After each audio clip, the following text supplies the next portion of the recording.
They're thinking on that charge and other criminal charges, how using criminal law might help with the giant brick wall facing us at the Supreme Court, and what some of the most recent Supreme Court rulings mean for climate accountability. That conversation is coming up after this quick break.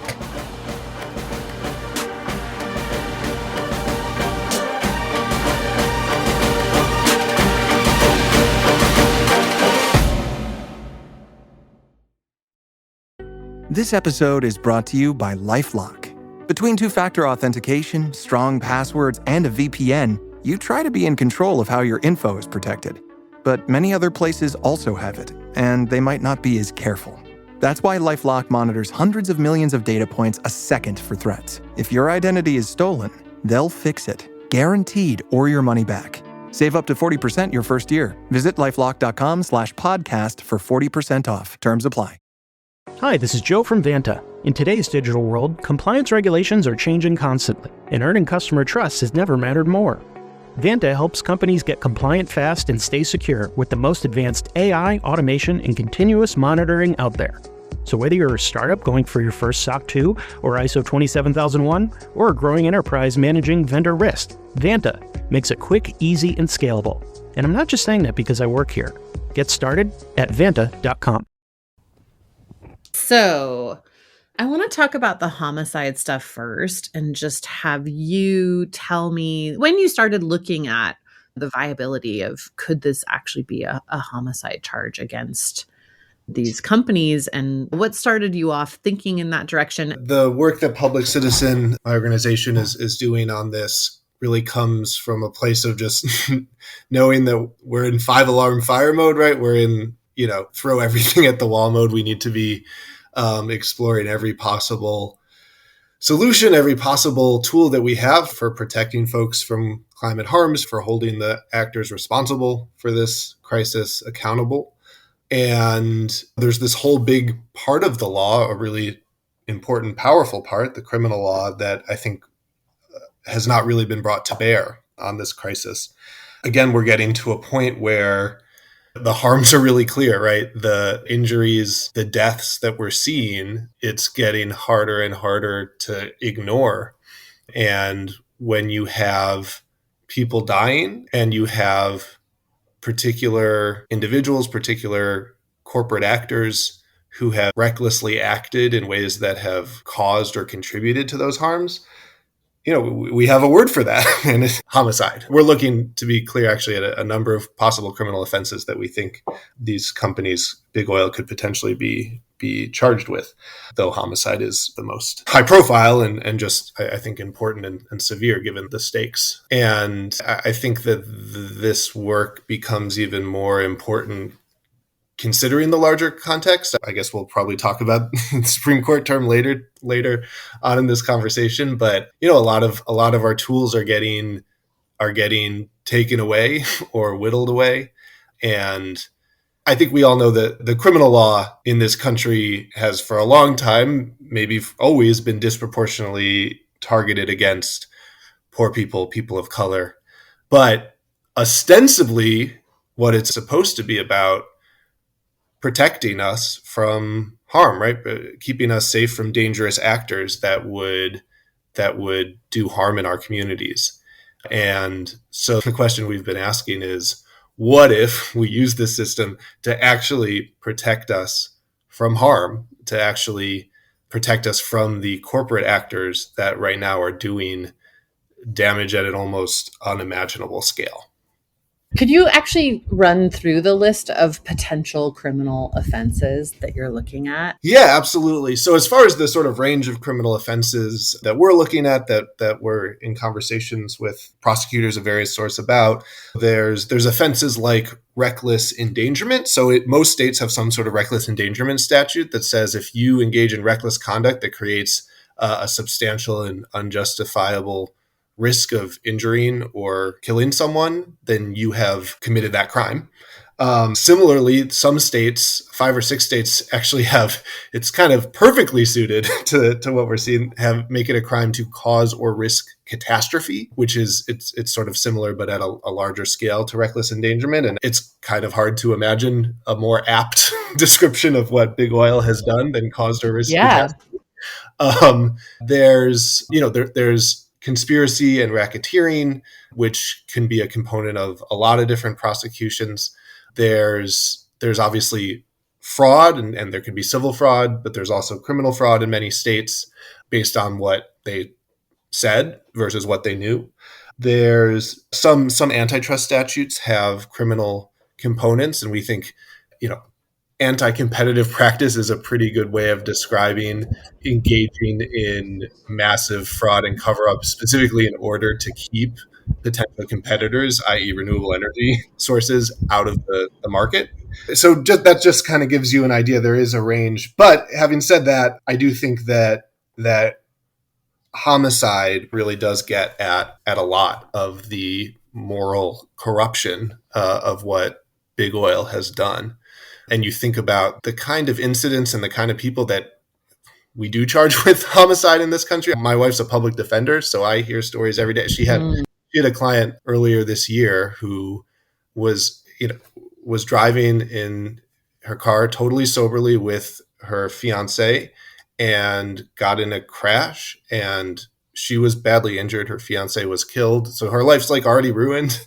And then the local DA slaps her with a reckless homicide charge. It was a horrible case, and my wife won, but it was like a year and a half of this woman's life additionally ruined.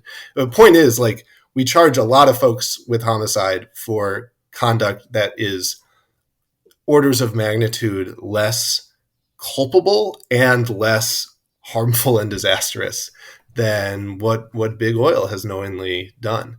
And we're now seeing the body count going up in real time every day from climate disasters, whether it's hurricanes, whether it's the kind of extreme heat waves that so many of us are currently sweating under, whether it's wildfires. We could go on. We just put out a report looking at, just as one example, Maricopa County, its experience last year with the July heat wave. And there were well over 400 heat deaths in that county in July, which is more than the number of overall murders that the city experiences, right? If someone were pressing a killer heat button, I think law enforcement would be all over trying to stop them. That's not how we've thought about these killer heat waves. We think of them as these natural disasters, but we know, right, that they're not natural. Right. In many cases, we have studies saying that they would have been virtually impossible but for human-caused climate change. And we know who is behind human-caused climate change. If a homicide charge were to be brought, it would have to be brought against particular individuals, not against a corporate entity. Is that true? Individuals and corporations can be charged criminally. And indeed, there's a long history of corporations being charged with offenses like homicide. BP pled guilty to manslaughter for the Deepwater Horizon. That's right. I forgot about that disaster. One more recent example that we think is really interesting: PG&E Utility in California was convicted of negligent homicide for the Paradise Fire several years ago in California, and I think that's a really interesting example because that's so interesting. Wow. What they were found, the culpable behavior there that was found to have caused those deaths was their negligent upkeep of equipment that ended up causing the spark that led to that fire. But you take one step back, and in the normal time, right? I think that fire was in October, November. Normally there would have been rain, many times over the previous months. That spark would have not led to a raging inferno that killed dozens and dozens of people. The reason that fire happened was what Exxon and Chevron and BP and Shell have done. And so again, it's, you take one step back and you think about who's really responsible for those deaths. So anyway, you asked about individual versus corporation. So you could pursue both. Most of our focus is really looking at the corporate entities, both because there are some legal reasons why we think that could be a stronger case. And because as far as remedies go, I think, the project is less about, throwing people in jail and more about how do we get to the root issue of the problem. And so think the kinds of solutions that could come out of this that could actually shift those root causes. One good example of that kind of remedy, the DOJ's criminal settlement with Purdue Pharma for its role in the opioid crisis includes a plan to restructure Purdue as a public benefit corporation that is, explicitly focused in its corporate charter on repairing the harm it did, investing in public health solutions to the opioid crisis. And so, that's one vision for, you have a strong enough case and you could potentially get to a solution where we're rewriting a charter to say this company needs to focus on the clean energy transition. Though there's lots of other remedies that you could envision that could come either from a criminal settlement because the company's like, we don't want to go through this, or, they do go through it and there's a conviction and then there's a court order. Right. Actually, I wanted to ask you about the opioid stuff, because I know people are kind of constantly saying, why aren't the climate cases like the opioid cases? And I know that a lot of those cases leaned on municipal code and this idea that the opioid epidemic was increasing costs for cities, which is certainly the case with the climate situation. And I know that some of the liability cases are getting at that. Could you walk me through how these charges would be different? Yeah, so it's really interesting and important to think about the difference between, the civil suits and civil law in general and criminal law and these criminal charges that we've been proposing. And the first thing to say is in no way is anything that we're saying to say that, we should be talking about criminal instead of civil. The climate accountability suits, I think, are the most important thing happening right now in climate litigation. And they're actually, several of them are actually getting past the jurisdictional phase into discovery. Like they're starting to bear real fruit. And that is unbelievably exciting. So that's, we're just saying we need to be looking at everything. And there are advantages to criminal law. There's advantages to the speed. I mean, criminal cases move a lot faster. There's advantages to discovery. The state has some advantages there that a private plaintiff does not. And there's advantages to the actual law. Again, you think about how civil law has developed. It is big corporations who are usually the defendants, right? And so they have been for decades, right, all the power and best, big law lawyers in the world to make it as hard as possible to hold civil defendants accountable, as many sort of off-ramps, as many ways for judges to throw out cases before you actually get to trial.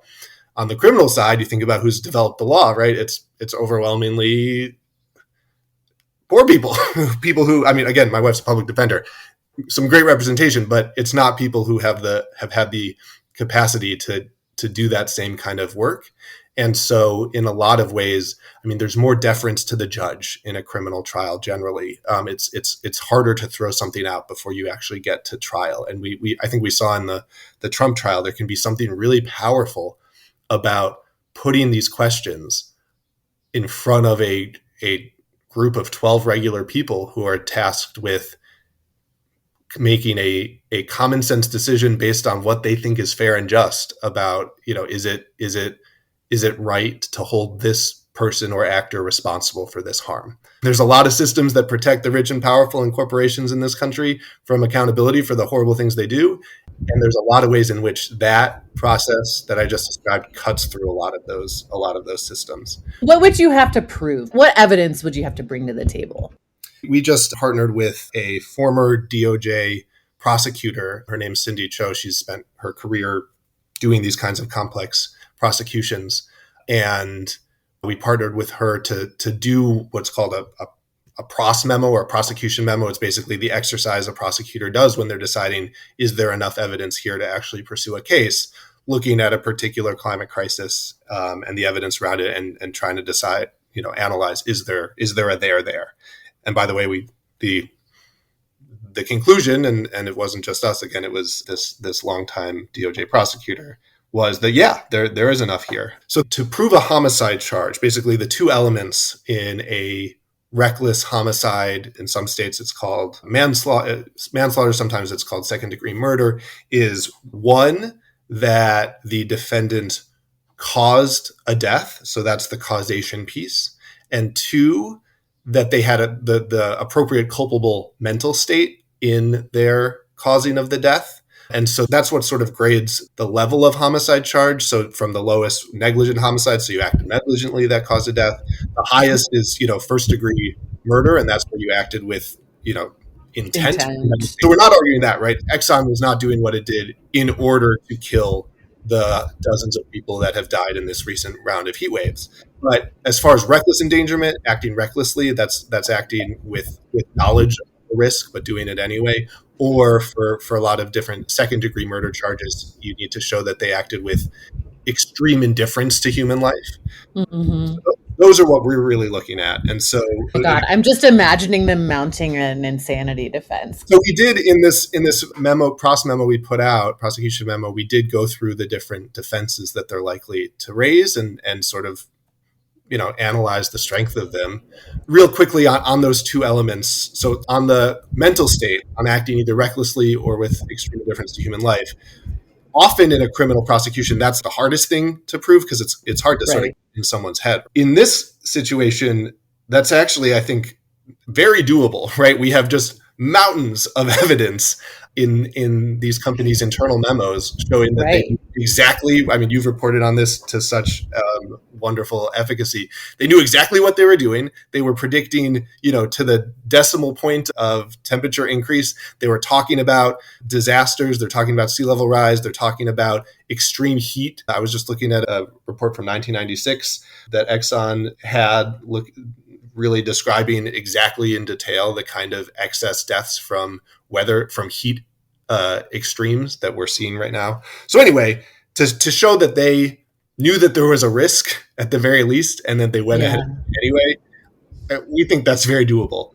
The more, just to be frank, difficult piece of this is the causation. So to show causation in a case like this, you really need to prove it, and you need to prove it beyond a reasonable doubt, which is the higher standard for a criminal prosecution, at three different stages, right? So you need to show, one, that this particular event, this particular extreme weather event, whether it's an extreme heat wave or something else, caused this particular death.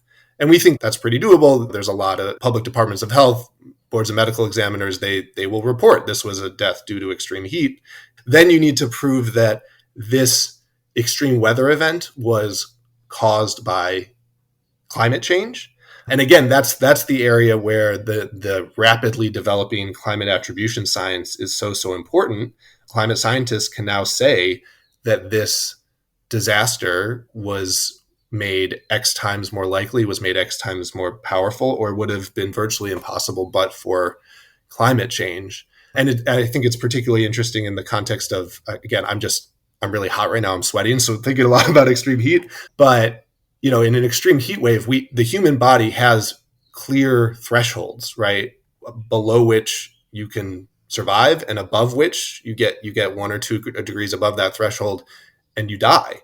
And so to show that climate change even caused this particular margin that went above that threshold, that shows that caused the death. So anyway, that's the second stage. And then the third stage, probably the biggest, is showing that these particular companies, and again, we're looking at the biggest investor-owned oil and gas companies, the big names, Exxon, Chevron, BP, Shell, ConocoPhillips, etc., that they cause climate change. And that's one important thing to note. In most states, in most jurisdictions, causation does not require you to have been the sole cause, or even in many cases the primary cause. You need to have been a substantial factor in contributing to that death. And so we think, again, there's plenty of evidence that a group of particular big oil companies has been a substantial factor in causing climate change, both through the the actual physics of the emissions, right? We have source attribution research that can say this company is responsible for generating this percentage of all of human caused greenhouse gas emissions, since the beginning of the Industrial Revolution.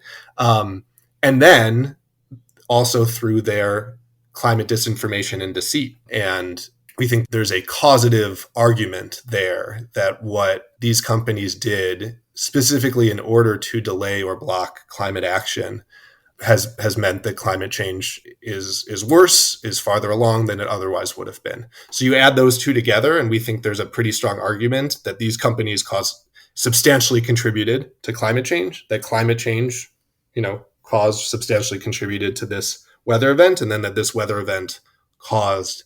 And we think that the victims of these disasters and their families deserve justice just as much as the victims of any street level crime. We spend a lot of time talking about justice for people who've been wronged, but we don't think about all the people being harmed from climate in the same way. And I think it's time that we start doing that. You touched on this a minute ago, and I want to ask you more about it. How does this help with this giant brick wall that we're facing with the Supreme Court right now? Yeah, I mean, really, dark times in the law. The TLDR of this last term and lots of terms before, but certainly what we just saw in the last month is that it's been made a lot harder for the federal government to pursue the kind of regulatory actions that we need to solve climate. And so for us, that means it is even more important that we are exploring other tools, exploring other areas of the law that could have a big impact on this. And again, criminal law it's sort of half the law of this country, and it hasn't really been brought to bear. Another important piece we think about the value of these kinds of prosecutions that they could bring is it is a lot harder, I think, for the federal courts to step in when you're talking about a core police power of a state. We've been looking, we haven't been able to find a single case where a criminal law of general application, let alone a homicide prosecution, was preempted by the federal courts, right? Because again, that is a core power of states and localities that they have control of criminal law. And it's not to say that, the Supreme Court has made clear that they don't give a shit about what the law actually is. And so it's not to say that they would not be able to make up new law from whole cloth in order to try to stop something like this. But certainly it's a lot harder, right? They would have to make it up from whole cloth. This is a core state and local jurisdiction thing. And there's no precedent for the federal courts coming in and taking it and squashing it. So, to the degree we can use the courts on climate, we think this is one of the ways to ensure that states and localities actually can have a voice. Because again, there's nothing more core to a local DA than being able to prosecute homicides that occurred in their jurisdiction. Yeah. Okay. Shifting gears, I want to ask your thoughts on Supreme Court stuff as well. So, God, where to begin? Can I have you give me your sort of quick and simple explanation of the impact of chucking Chevron deference? Yeah, it's not good. I mean, it's the quick and dirty of the Chevron decision is that it is another massive judicial power grab. It is taking an immense amount of power out of the hands of actual experts in administrative agencies, people who have been doing whatever work, whether it's on environment, whether it's on health and medicine, whether it's on economics, whatever it is. We've got a lot of smart people in government. They've been doing this their whole careers. We are saying they don't get to decide anything, even if Congress has very clearly said, you get to decide this. And we're putting that power in the hands of, frankly, some of the worst and dumbest people in the world. And I'm talking about 25-year-old law school grad, like FedSoc twerps, these are the law clerks, conservative justices who write the actual opinions. I clerked for a judge. These are the people who write the opinions. And these are kids who went right from college to law school, did not do anything in law school to open their minds, right? They spent the whole time in conservative FedSoc circle jerk meetings. And then they're asked to they're given the power to make these immense decisions about the environment and economics and health and occupational safety and everything else, having zero expertise. I went to law school with these people. They're not smart. They're not good. And they don't have that capacity to do good analysis on any of these questions. So it's a big problem. I will say the optimist in me on the throwing Chevron in the garbage is I have some hope that it won't be as sort of cataclysmic as I think some people predict. And it's not super reassuring why that would be, but the reason why is that things are already so bad. I mean, the Supreme Court's major questions doctrine, I think has already destroyed much of the capacity of agencies. I was going to ask you about that because it did really seem to me like there was all this uproar about Chevron deference. And while that was all going on before the ruling, I was kind of it feels like they've already achieved a lot of this with the major questions doctrine stuff and the extent to which they're leaning on it. But what are the additional issues beyond what major questions doctrine was already doing that this accomplishes? No, I think that's absolutely right. They have already mostly accomplished this. And Chevron, I think it has been relied on less by agencies because we win some, we lose some, but we often have already lost those cases, those arguments. I actually think more impactful, arguably, in a really horrific way, is the statute of limitations. The other big, agency action case, Corner Post, that was decided the last day of the term, and so the opinion there was basically throwing aside the statute of limitations for challenges to government action. So there's a 6-year statute of limitations on challenging agency action. And what the Supreme Court interpreted is that 6 years does not start when the government action occurs.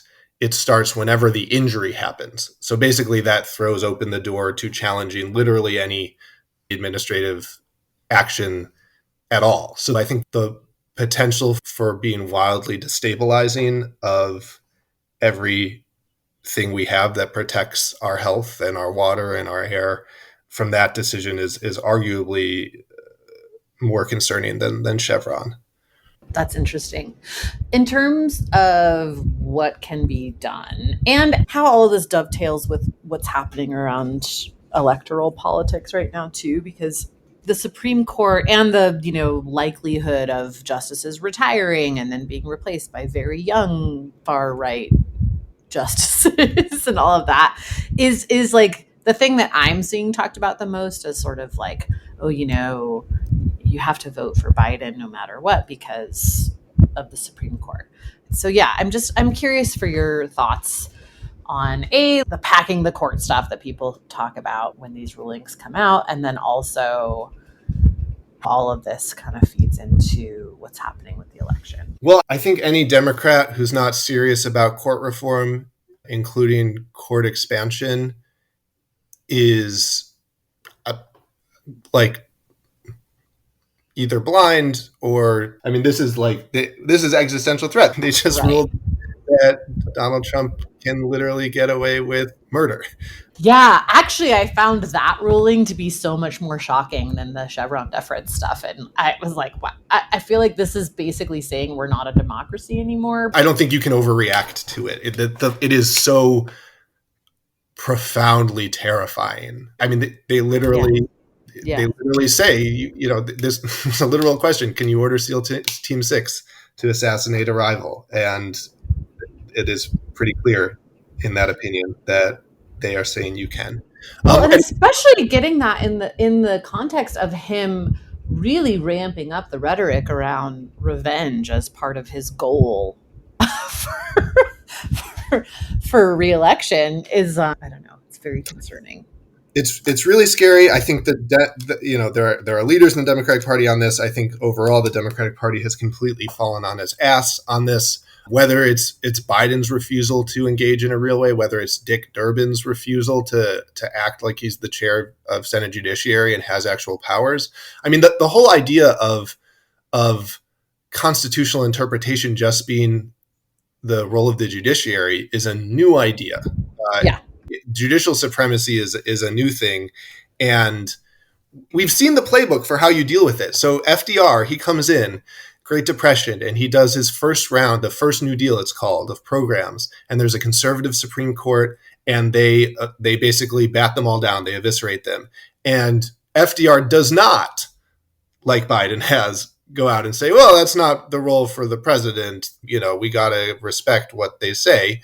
FDR, goes on a full-on, whistle-stop tour. He says, this is what we're fighting for, these things that'll help improve your lives. And these are the jackasses that are taking it away from you. It's bullshit. And proposes a number of different fixes. We think about his, quote unquote, court packing plan and that it was not successful. But I think we've totally drawn the wrong historical lesson there. He did this all out front against the Supreme Court. And though the court expansion plan was not passed, the overall effect of that larger offensive was that the Supreme Court backed off and the second New Deal set of programs was allowed to continue. And it, was for our entire state and system of government. The Democratic Party has not done that. We have needed to start doing that decades ago, and It's really clear now. Totally. The Democratic Party, or like I'll hear, political strategists be like, well, sure, that worked in FDR's day, but the Supreme Court wouldn't respond to that kind of pressure today. I mean, maybe, but could we try? I don't understand what seems to be total lack of energy or interest in doing anything at all about it. It's indefensible. Yeah. And again, it's everything. The Supreme Court is threatening and has the ability to further threaten every single thing we care about. They've already obviously destroyed some of the most important rights that Americans have. Right. If you're not serious about this, I don't know how you can say you're serious about any of the issues we care about. Right. The last thing I'd say is, again, it's more reason for us to be looking for alternative solutions for how the law can keep our communities safe from climate harms and climate criminals. And we think that the criminal law is a way that localities and states can take action on the area that they have the strongest jurisdiction and right to say this is our core powers.